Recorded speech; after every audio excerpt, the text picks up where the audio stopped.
Hello, bonjour, and welcome to our public webinar offered as part of Healthcare Excellence Canada's Sparking Change in the Appropriate Use of Antipsychotics program.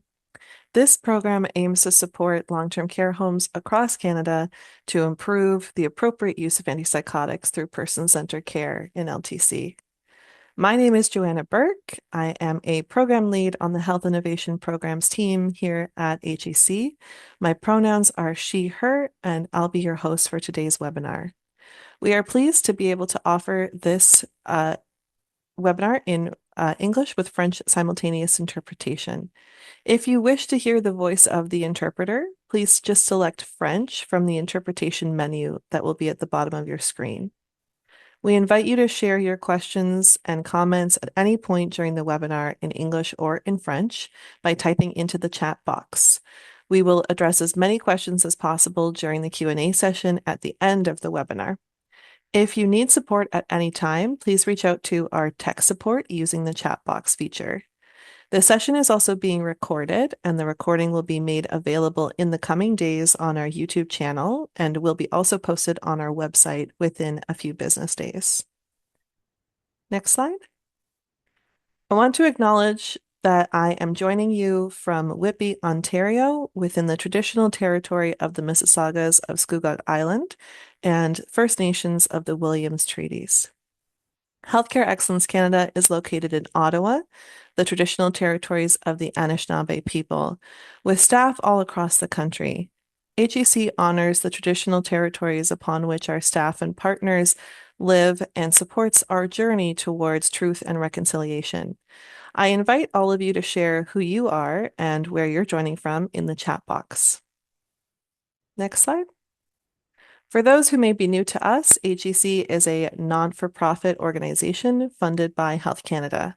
We collaborate with diverse organizations across the country to spread innovations, build capability, and catalyze policy changes that improve healthcare safety and quality. Next slide.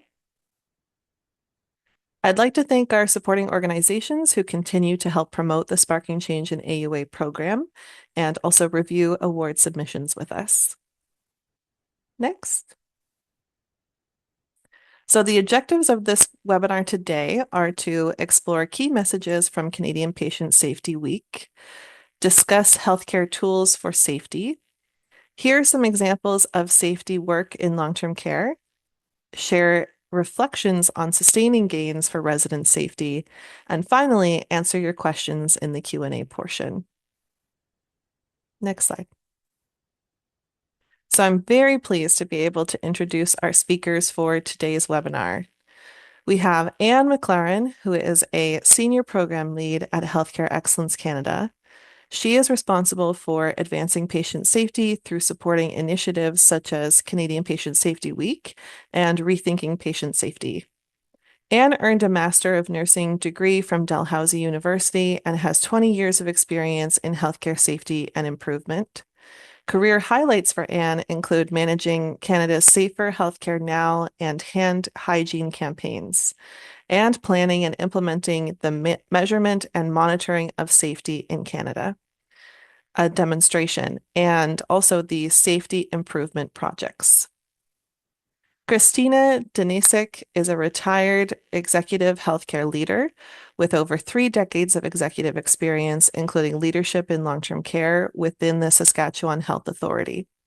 She holds a Bachelor of Administration, a Master of Public Administration, a Certified Health Executive designation, and is also a chartered professional in human resources. Throughout her career, Christina has led diverse teams through stability, transition, transformation, and innovation across the continuum of care. Colleagues describe Christina as a visionary leader committed to safe, high-quality, resident, and family-directed care. Christina's leadership has been nationally recognized, including awards for Best Practice in Safety and Quality, Patient and Family Co-Design, and CCHL's National Mentorship Award. She brings lived experience in shaping system-level change, advancing workforce culture, and strengthening care environments with a focus on safe and patient and family-directed care. Christina also continues to serve this sector through professional volunteering, coaching, mentorship, and selective consulting. We are also joined by a familiar face, our HEC coach and advisor, Julie Weir. Julie has over 20 years of nursing experience and holds a Bachelor of Nursing and a Master of Nursing from the University of New Brunswick, where she has also served as a professor. She has worked in both acute and long-term care sectors, with significant time spent working at the provincial level with the New Brunswick Association of Nursing Homes. During this time, Julie led the provincial scale of several quality improvement initiatives. Julie currently serves as the president-elect to the board of directors with IPAC Canada, as well as the clinical director of operations, patient flow, and ambulatory care with Horizon Health. In addition to working with HEC as a coach for several initiatives, she is one of the long-term care co-leads with Choosing Wisely Canada. Once again, I want to welcome everyone to feel free to drop any questions into the chat box throughout the presentation. And without further ado, I will now turn it over to Anne.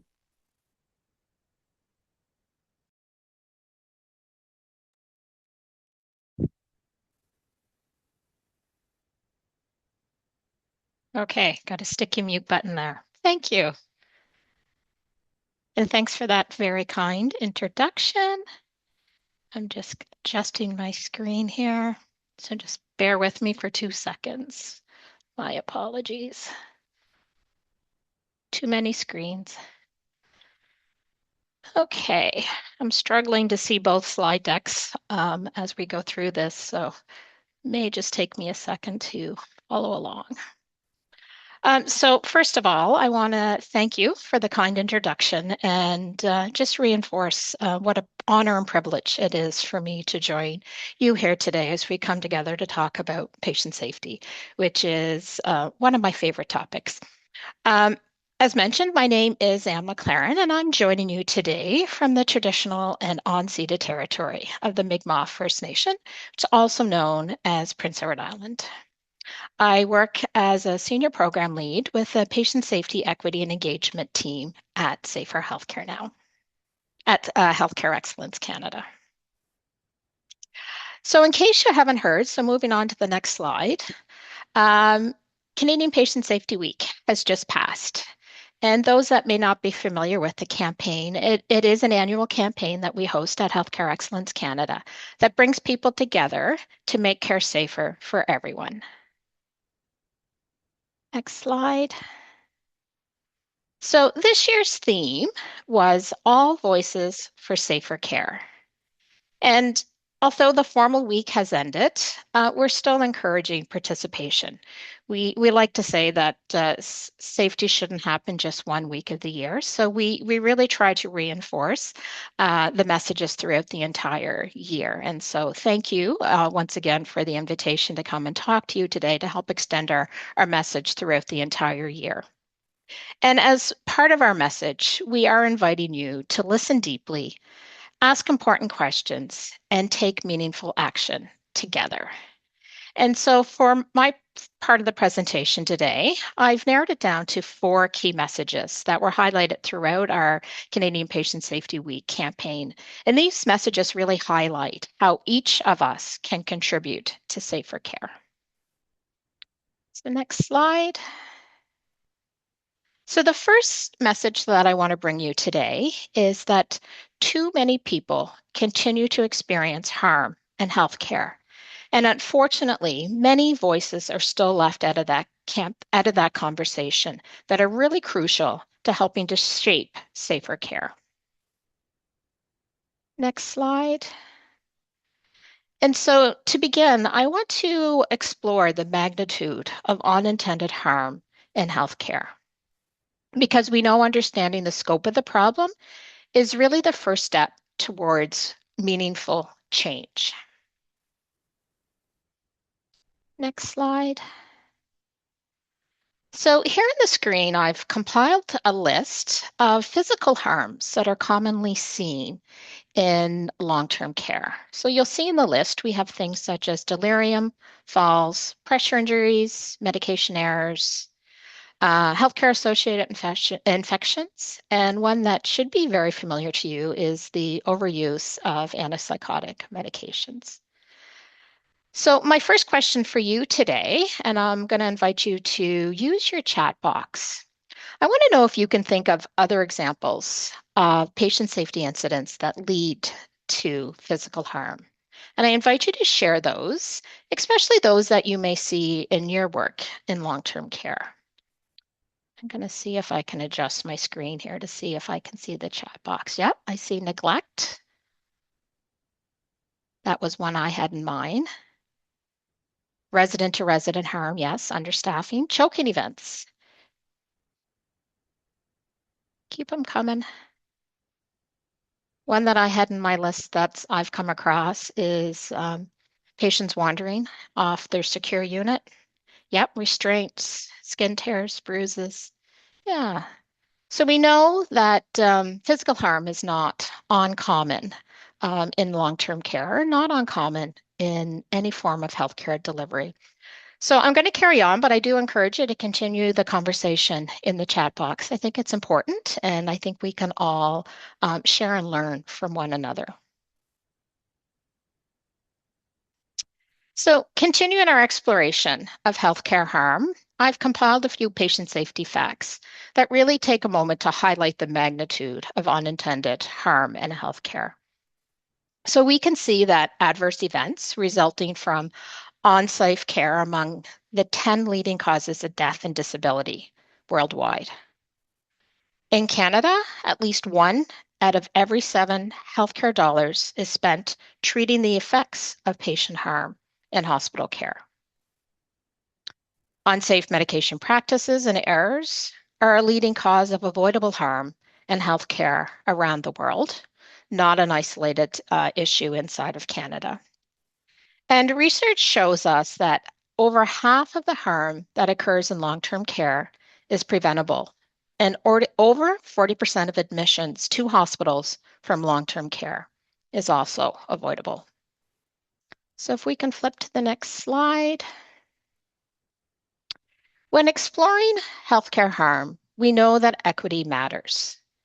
So some work that we at Healthcare Excellence Canada did with CIHI, we released a report last year that highlights that a disproportionate burden of harm is faced by patients with communication challenges. So this report highlighted that patients that don't speak English or French are 30% more likely to experience a safety event. And patients with less than a high school education are 20% more likely to experience a harmful event compared to those who have a high school education or more. So once again, these numbers remind us that equity and inclusion are essential for safer care. And when voices are missing, harm increases. So moving on to the next slide, it will highlight our second key message for today. And that is by making space for all voices, including those who may not see themselves in a traditional safety role, we can broaden our understanding of healthcare harm, challenge assumptions, and create solutions that drive real change together. So next slide. So anyone who followed along with us for Canadian Patient Safety Week last year will know that at Healthcare Excellence Canada, we are really working hard to broaden our understanding of healthcare harm. And the patient safety facts that I just shared really only reflects physical harms that have been experienced by patients and clients while receiving healthcare. But we know healthcare harm extends beyond physical harm, and it includes psychological, social, and spiritual injury. And while this infographic on your screen really offers us some guidance towards broadening our understanding of harm, the message that I want to leave you today with this is that the person who experiences harm is often best positioned to define it and describe its impacts on their life. So another question that I'm going to invite you to answer using your chat box is, can you think of some examples of non-physical harms that may be common in long-term care?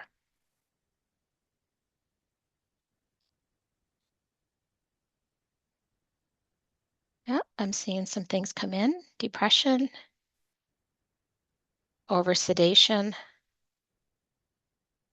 manipulation, apathy, stress and strain, emotional stress and strain, verbal abuse. Absolutely. And we know that when harm occurs, it's not isolated to just one type of harm. So, for example, if someone falls, we can definitely see the physical harm or injury that occurs with that. But it can also lead to psychological harm. That fear can lead to isolation.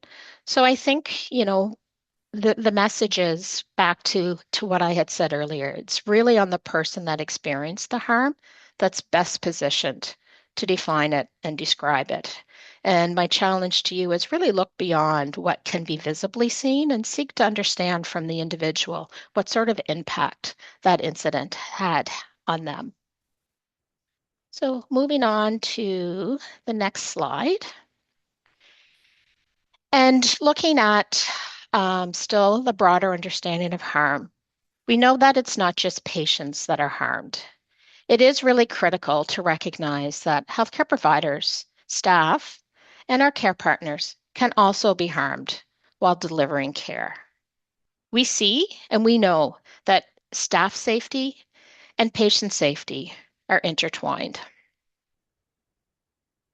And there's a ton of literature that highlights this close connection. I'm just going to highlight a couple of pieces of literature that stood out for me. So first is the physical and emotional healthcare workers fosters quality of care, and really vice versa, that ability to deliver high quality care fosters good worker health. A positive perception of workplace safety correlates with high or positive patient safety culture scores. But in the contrast to that, poor patient safety culture is often linked to an increase in staff injuries, things like back injuries or needle stick injuries. And we see that as patient safety culture improves and gets stronger, so too does the improvement in the level of engagement and the team's positive assessment of the quality of care that they're able to provide. So next slide. So this brings me to my next message, the third message for today, and that's focusing on listening to all voices helps make care safer, more inclusive, and more effective for all. So next slide. So how do we make care safer? We have been working on this for many years, and unfortunately, we have not achieved the level of success that we've hoped to gain. And so that's why at Healthcare Excellence Canada, we're challenging the health system to rethink patient safety. And one of the biggest shifts that we're promoting is this that you see on the screen, and that's the absence of harm is not the same as the presence of safety. And while harm is certainly part of the safety conversation, focusing only on harm does not give us the full picture of safety. And in fact, our history has shown us that relying solely on harm prevention strategies will not be enough to achieve the safer care that we all want and deserve. So next slide. And this brings us to the concept that really is underlying our teaching, and that is that we need to find a balance between preventing harm and creating safety. Next slide. And key to promoting safety is working towards a strong patient safety culture where we can see safety is embedded in every interaction, decision, and across our entire health system. Next slide. And so if we take a moment to explore how healthcare workers feel about patient safety culture, we can uncover some of the current challenges we are facing with respect to our culture. So, a 2022 report from the Organization for Economic Cooperation and Development, and you may know it as OECD, indicates that only 40% of staff think that staffing levels are appropriate for delivering safe care. And I'm sure that statistic resonates with all of you on the call today. It's been highlighted in the news and it's part of our everyday healthcare system right now. And when we look at long-term care specifically, we see that sufficient and adequately trained healthcare workforce is really one of the most pressing issues facing us in long-term care today. And it tells us that the shortage of workers is not the only problem. But the research suggests that there's often a misalignment between the services delivered in long-term care and the knowledge, competencies, and skills of those who provide them. And so if you want to know more about this, I can provide the references to these two reports.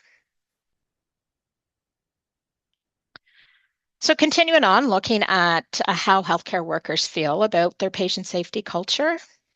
So the same report suggests that only 52% of workers globally feel safe to speak up if they see something that may negatively impact care. And we go to the next slide. And drilling down into this data, we can see that Canada is really a significant outlier, with only 20% of staff feeling safe to speak up. And so I see this as a serious concern and a significant challenge facing us. And so as you return to your work today, I really want to invite you to reflect on your own patient safety culture. Does this indicator ring true for you? Do you and your team feel safe to speak up? And not just thinking about that, but let's work towards some solutions. And let's start thinking about what you can do to help turn this trend around. What can you do to help build trust and collaborations? And what are some of the steps that you can take to help work towards a culture where everyone feels safe and empowered to speak up and work together towards that positive patient safety culture that we're looking for? Next slide. And so those who work in the field and study the field of patient safety culture has some suggestions around what can be done. And to kind of summarize this, 3 bullet points. Empowering staff at all levels to speak up, so reinforcing all voices for safer care. Involving staff and clients and families in co-creating solutions. And once again, building that healthy work environment that reinforces safe care. So next slide, which really brings me to my final key message from Canadian Patient Safety Week, which is really calling on everyone across roles, communities, and care settings to take part in creating safer care. Next slide. So looking back, 2023, we introduced this concept of rethinking patient safety as part of Canadian Patient Safety Week. And here on the screen, you'll see a discussion guide for patients, healthcare providers, and leaders. Next slide. And inside this document, there is a core statement, which is really powerful. And it reads, everyone contributes to patient safety. Together, we must learn and act to create safer care and reduce all forms of healthcare harm. Next slide. So if you haven't already done so, I do encourage you to download your own copy and become familiar with the content and use the discussion questions to help guide some of your safety conversations. And I really want to turn your attention to the table on page 6, which is an image on the screen here. And it offers some suggestions for how you can start to action safety in your practice. And so I think for the sake of time, we're going to flip through the next few slides. So, yep, keep going. And another one, we're just for the sake of time, we're going to move through these ones. And I think there might be just two more. Yes, that's where we're going to stop.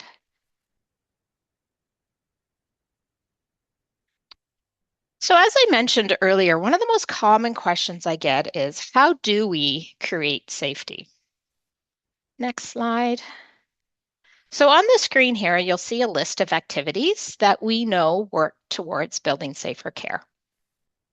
And in just a few minutes, I'm going to turn things over to Christina, who participated in one of our collaboratives. And she has, over the last couple of years, worked with us as a coach to help share and spread some of these practices. And she has real life experiences in applying these concepts. And she has been witness to the powerful and positive impact that this approach, this rethinking patient safety, has had on patient and resident safety and their experiences. Next slide. So just before I turn it over to Christina, I want to highlight a new activity that we created as part of Canadian Patient Safety Week this year. And it's called Celebrating Everyday Safety Acts. Next slide. And so this activity is an invitation for everyone involved in delivering or receiving care to recognize, share, and celebrate that actions can make care safer. And so as I close out my presentation, I want to invite each of you to take a moment to finish this statement. I see safer care in action when. And so use your chat feature one last time for me, if you don't mind, and share one action that you see that contributes to safer care. And knowing that your example is really going to help us celebrate the everyday safety acts that can make a real difference. So over to you, Christina, and I hope to see some thoughts come into the chat box. Approachable body language when caregivers come together, participate in care planning. So keep those thoughts coming. And Christina, I'm going to turn things over to you.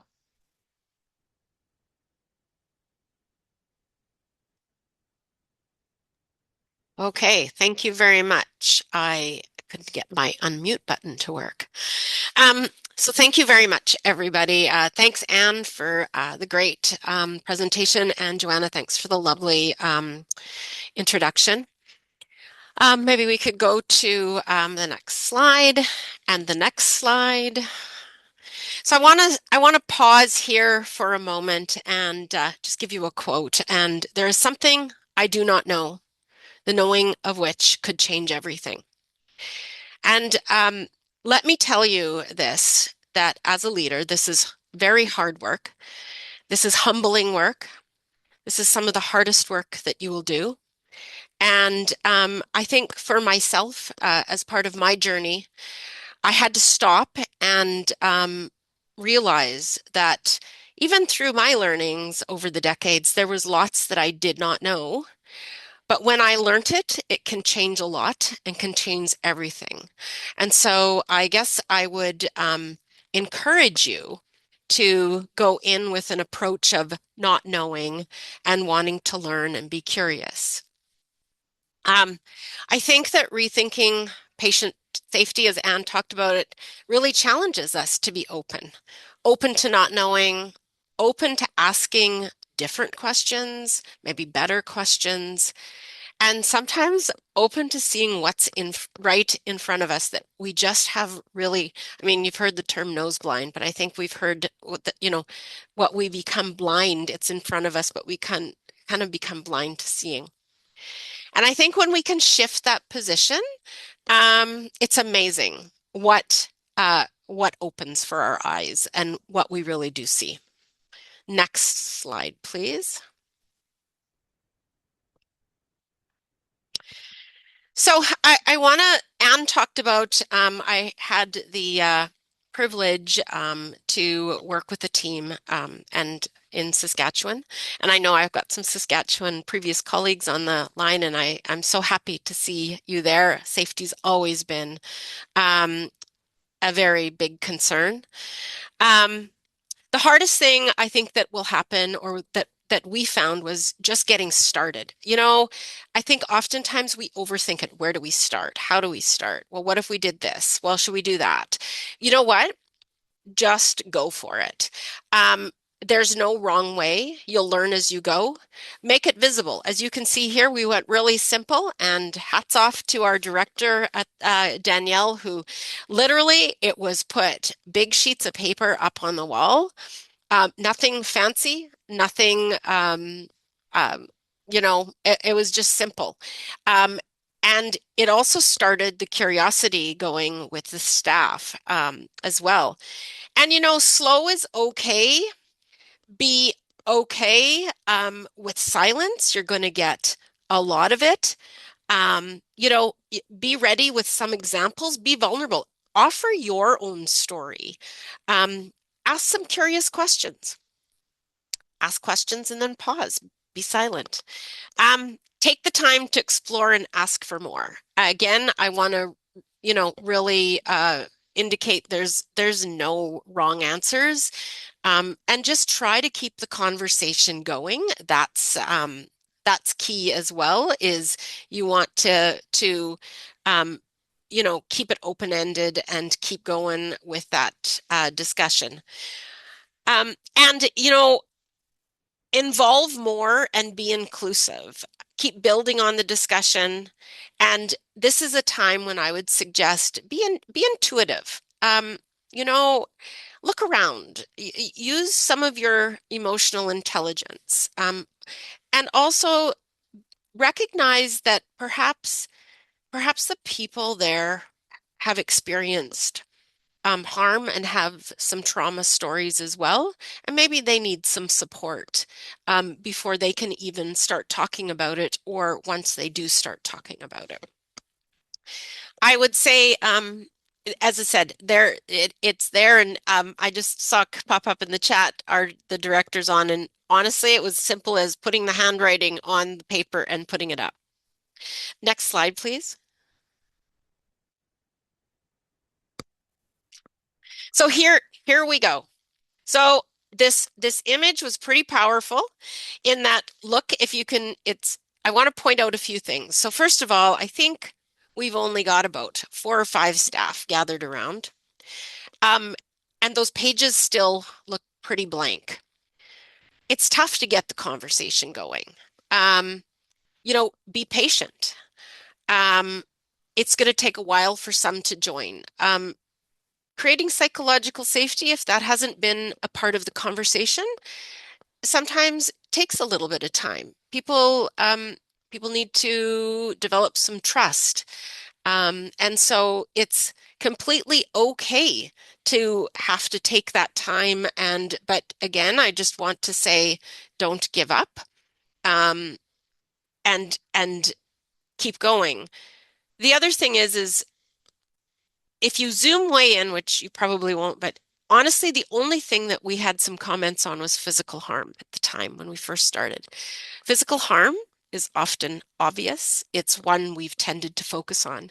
And I think as we learn more about harm, which was part and parcel of this work, was being able to identify that there's lots of different types of harm. Oftentimes physical harm isn't the primary.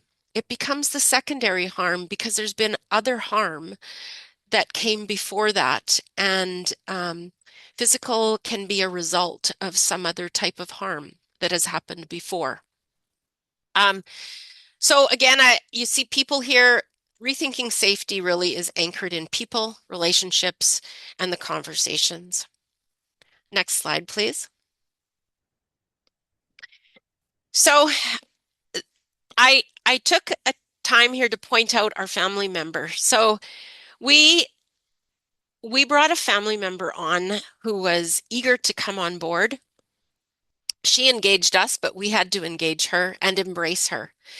And everybody really does contribute to safety. All voices really do matter. Everybody carries a story with them, a perspective, and also often a very deep emotional connection to what may have happened. you know, a lot of times we often have included only the obvious in the conversation. We gather our care team around us, and they are obvious, and their voices are important. But there's a lot of other voices that also can contribute to what may have happened. I remember visiting a care home in rural Saskatchewan one day, and I happened to be there, and the team, the care providers, were huddled around the desk talking about a fall that had just occurred that morning by a resident. And lots of good insights. They were talking about what may have happened, what might have been the root cause. And all of a sudden, this little voice pipes up, and we hear the garbage can was moved. And we kind of stop, and it's the environmental services worker who was behind, who was walking by and said, I went into the room and the resident's garbage can had been moved, and he really likes the garbage can in a certain location, and for whatever reason it had been moved. So in fact, he was reaching and his attempt to reach the garbage can. And so with all of the insights that were given, there was one that was pretty simple and easy. And the intel and the intelligence came from someone who really is part of the care team, and we often haven't included them. The other thing is I wanted to point out in this picture, you'll see how there's more at the wall at the huddle. We went from only a few people gathering around to having more come to talk about and have conversation about safety and types of harm. So we're drawing a larger crowd, but keep at it. Next slide, please. So I wanted to show this one as well. Is again, here's we've got three types of harm, but look how it's grown. And this didn't happen after the first conversation, and this didn't happen after the first week. We had to be persistent. But when we started those pages, we see psychological harm, dehumanization, delayed treatment, and you can see some little dots on there, and what those were repeat things other people had noticed and seen the same things happening. Um, and I think the power in this was again the stick to it factor. Um, we had more join us, and it started to grow, and we learned a lot from this. Sometimes safety, are very small things, but they all make such a difference. Next slide, please. So I wanted to talk a little bit, I'm going to just say we all know this. And I just wanted to reiterate it though. That clients in the family by your side is really essential. We like to say that we had them at our sides at times, and sometimes we did. Sometimes we weren't as great at it. But, start with them beside you and be intentional with it. Co-design with them. Don't bring them in after. um, you know, what you might, sure, oftentimes I think we bring them along board and say, hey, we've put this together. Could we have you review it? But I had a patient rep tell me once is that if we would have been brought in to work with you, it would have been very different from the get-go. And how true is that? I would say seek diversity and be inclusive.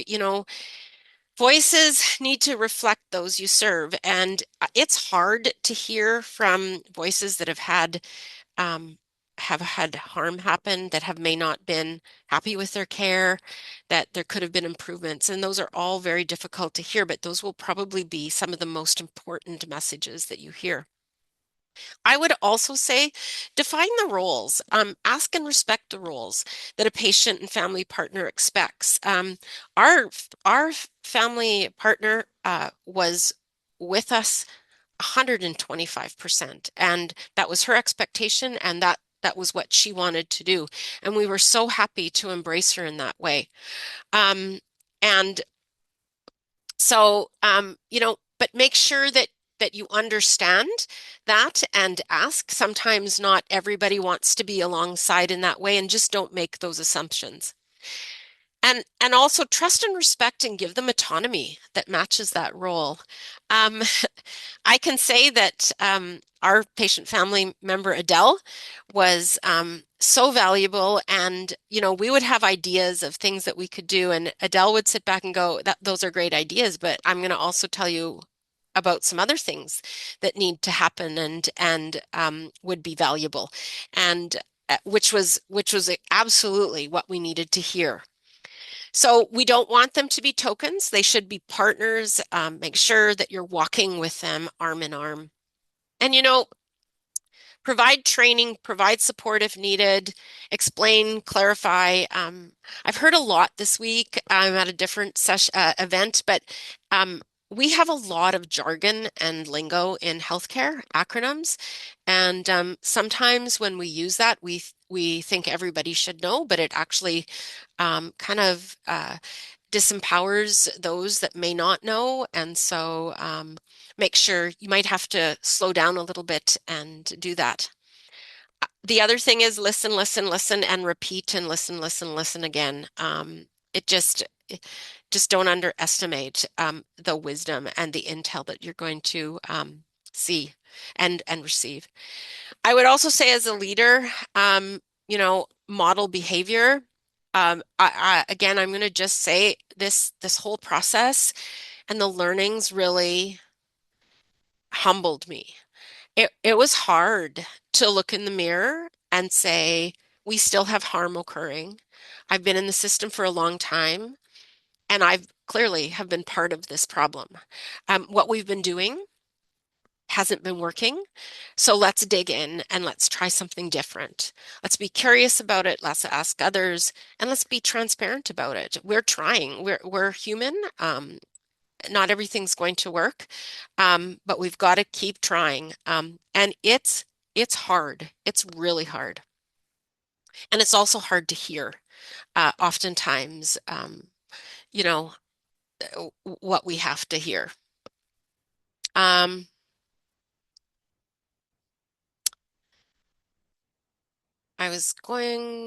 sorry, I'm just scrolling down my notes. Can we go to the next slide, please? So, you know, I just wanted to point out a few things again. When I sat back and think about some overarching things that I think about through the growth of going through the measuring and monitoring framework, the learning that we had, and my work within long-term care. As a leader, talking about harm is really uncomfortable. Honestly, it's not fun. It feels like an admission of wrongdoing. It feels like an admission of guilt. It really cuts into your heart. But when you open your heart, it's when you can also open yourself to, can we do things differently? So I would challenge you. What I learned is that when I was the most uncomfortable was when we had some of the biggest aha moments. Work life is busy, fast-paced. Honestly, I'm going to venture a guess. I congratulate everybody for being in this series. No matter what we want to say about how important this work is, I guarantee everybody has been feeling the pinch. At times, it's off the side of your desk. But you know what? We need to make the time. Take the time to have the conversations. And you know what? Make it part of this is your daily work. Just talk about it and have the discussion. I also think that we don't often talk about things that we think should just be a given. Honestly, shouldn't safety just always be there? But we weren't talking about it. What were we talking about? We would sit and we would give past harm the attention that it needed. But I don't think we were looking at, and I know we weren't looking at how we can really ensure there's a presence of safety. So you know what? Just start. Give it that space. Commit to the conversation, and don't be a flavor of the month. We had to deal with some of this. We heard things like staff said, "Oh, you know what? Just let them talk. This is going to go away. We're going to get back to our old way of doing things. Like, don't worry." So don't be a flavor of the month. You know what? Be tenacious. dig in, commit. And we heard and talked about safety really is everybody's responsibility. Everybody has a piece of that. Engage all in the conversation. Use a broad definition of the team. It's care providers, it's clinicians, it's support staff, it's family members, and it's everybody plays a role. Um, and all voices for safer care. Be bold. For those of We are all leaders, and some of us have had the privilege to have a formal leadership role. We also have informal leadership roles, and I'm going to challenge you on this. We are all a leader. We are all the CEO of ourselves. And so step up to the plate and be a leader, be bold, and have the conversation. Next slide, please. I'm going to close with this, and the slide resonates with me for many, many reasons. So first of all, the past can hurt. I'm going to take a quote from Rafiki, good old Lion King.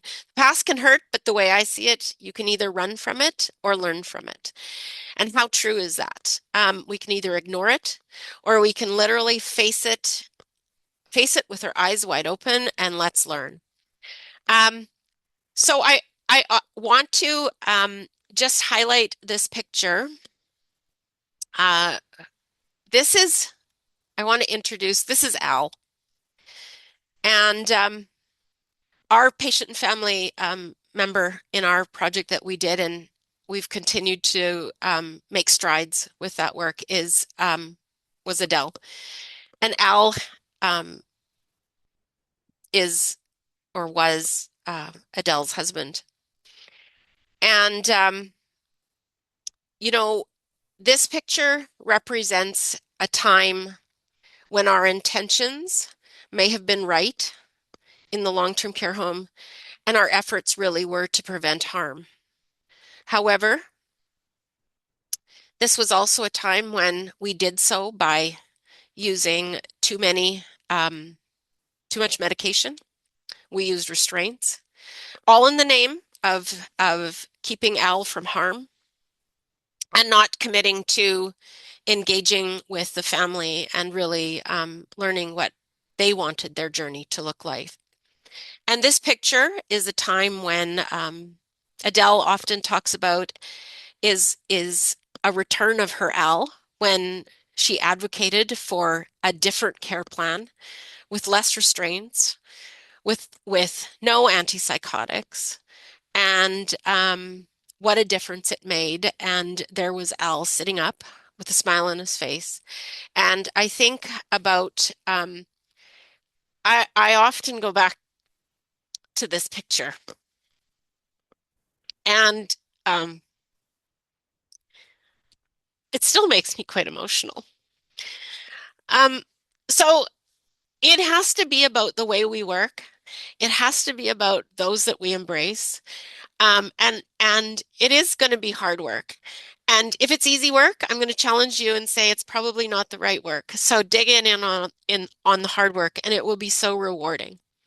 And I want to challenge you. I'm going to end, and I want to challenge you to be brave, to go out there and start the conversation, ask uncomfortable questions, be open and curious to hearing the hard, um, the hard words, the words that will hurt you.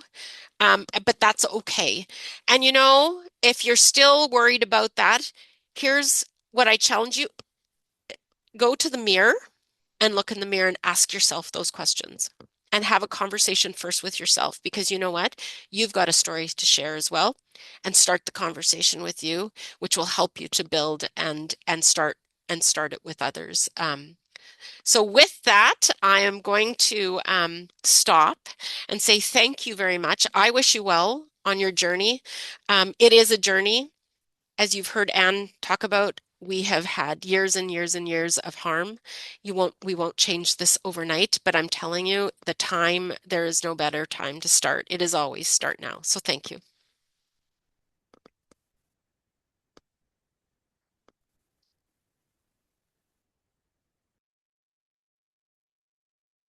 So I'm just going to jump in quickly and give a huge thank you to Christina for sharing her experience.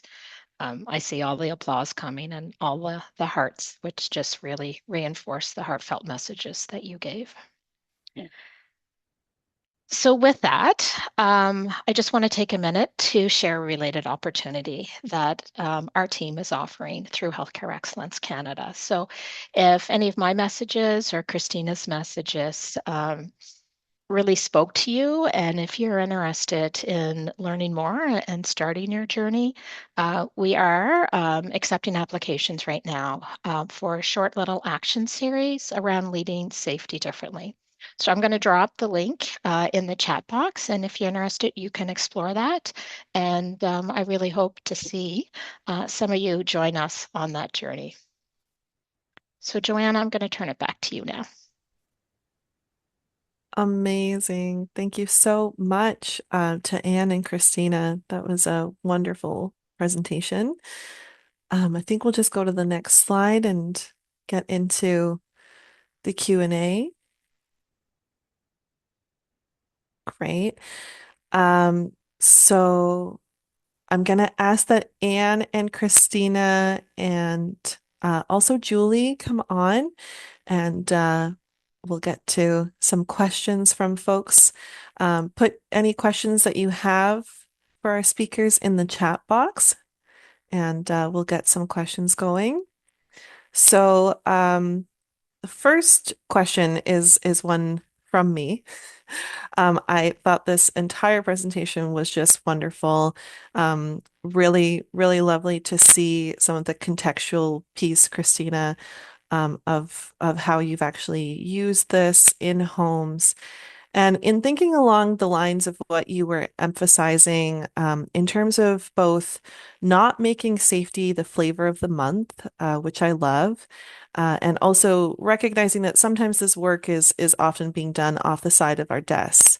So between those two things, what do you view as being some of the key ways that safety culture can become more standard within the ways that we all work, and have more consistent time that folks are able to devote towards working on improvement and making sure that it's not always off the side of our desk and always kind of a flavor of the month or when you have the time?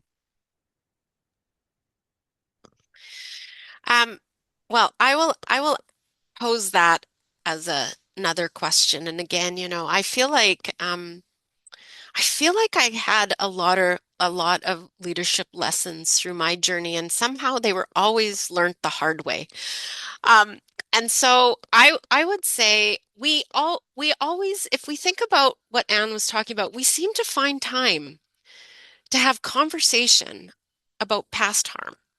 And we know we have to have time for some of that. But what about if we could have the same conversation in a little different way about creating safety, which actually means we're not going to see the harm take place because we've anticipated it. And so I guess we're asking questions all the time. We're doing parts of that, but just asking them differently, and being curious and open. I loved being on the Gemba or visible and in long-term care homes. And so when I was there, I didn't change that. But when I was there, I learned to ask the questions a little bit differently. And that gave me different intel. So again, I think you need to embed this in the fabric of your work. And I think it's quite easy to do, but it is a mind shift. And I challenge you to find that mind shift and to be intentional until it becomes a habit. That's wonderful. Yeah. I love that it's more about the mindset shift. I see another question coming through in the chat. Maybe I'll pass this one to you, Anne, and you could pass it off if you want. What are the top three things organizations can do to improve safety for all? And hoping that this will be a starting place to spark momentum and create a culture of continuous improvement where safety will be a norm. Yeah, so, I'm going to say it's hard to narrow it down just to three things. But I would say just starting with the conversation and have that conversation really focus around safety. I know we've all made great strides in talking about healthcare and care planning, but there is still this hesitancy to talk about safety. We're not transparent with our staff and with our residents, with our patients, and with their care partners. That sometimes, you know what, we unintentionally harm people while we're trying to deliver good care. And so I'd say number one is creating that space where people feel safe and comfortable to speak up and have those conversations. And, you know, that statistic that I shared earlier that 20%, only 20% of healthcare staff in Canada that were surveyed, and that included people working in long-term care, primary care, and hospitals, only 20% felt safe speaking up. So that's 80% of staff surveyed do not speak up if they see something that could potentially harm someone. So that would be my number one is really starting with those conversations. And like Christina said, you're going to get silence, you're going to get crickets, but be persistent and just keep the conversation going, keep asking the questions, being curious, and eventually that will switch and things will start to overflow. There'll be so much coming at you, you won't know what to do with it all. So that was kind of one thing, but lots of it is all combined into that. So, Christina, what would you say? Oh, I think you're bang on. I mean, there's lots there. As I said, just start asking the questions. That's all I can say is just start the conversation, start talking. You know what? Walk down the hall with someone and say, tell us share today what we did right. Start the mindset to flip did you feel safe today? I will say one other thing that I meant to say and something that really resonated with me. How many times haven't we heard people say, I knew that was going to happen. Oh, I saw that coming. Oh, yeah, that was inevitable. And I think to myself, you see, now kind of learning what I've learned, I think to myself, oh my goodness, can you imagine the power if we would have had that at the time? If we would have heard that. So again, for every time you've heard, oh, saw that coming, let's try to get ahead of time to say, do you see anything coming at you today? Just I don't know. It's hard to say and it's hard to describe and it's hard. I can just tell you it's hard. But man, be bold. Thanks so much for those reflections. I think from the chat box, everyone has gotten a lot out of this presentation. So thank you both so much for being here. If we could just get the slides back up on screen, we just have a couple of wrap-up pieces to go through. I think they're coming back. Yeah. So again, thanks so much to all of our speakers today and also for our webinar producers who produce behind the scenes. And just wanted to give a little reminder, if you are part of a long-term care home team that is registered in the Sparking Change and AUA program, the next award is going to be the Impact Award that is currently open for submissions until January 9th of 2026, and that will be the final award. You can find more information on submitting to that in your program emails if you are a participant who's registered in the program. Next slide. So finally, I just want to thank everyone who has been joining these webinars and been along with us on this journey. This is actually our final webinar for this Sparking Change in AUA webinar series, as the Sparking Change in AUA program will be ending in the new year. And we really hope that you've all enjoyed coming along with us for this series this year. We hope that you'll continue to move forward with enhancing person-centered care and the appropriate use of antipsychotics within LTC homes. And we hope that you're going to continue to use the knowledge from these webinars. Again, all of the recordings of this public series are available on our website and on our public YouTube channel. So please do continue to check out those recordings and revisit some of the information that was shared here. And thank you so much for joining us today. You can keep up with future HEC offerings by joining our newsletter that's available on our website, which you can see on the slide here. You can also email us if you have any questions. And the recording of this session will be available in the coming days on our website as well. Before you go, we really appreciate getting some feedback from you about these webinars. And so if this session was helpful to you, we want you to just take a moment to let us know what you thought in our poll. You should see the poll come up on your screen right now. The poll questions are, did this webinar provide useful information?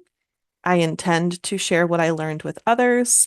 I know more about this topic than I did before participating in this webinar. And what is your gender? Gender refers to the gender that a person internally feels or the gender that a person publicly expresses for the purpose of this question. Please note that the gender question is optional and it's collected on behalf of our funder, Health Canada, at their request. Thanks again, everyone, for joining. And this is concluding the Sparking Change in AUA webinar series. Again, we're so glad that you were able to join us and hope you have a wonderful day.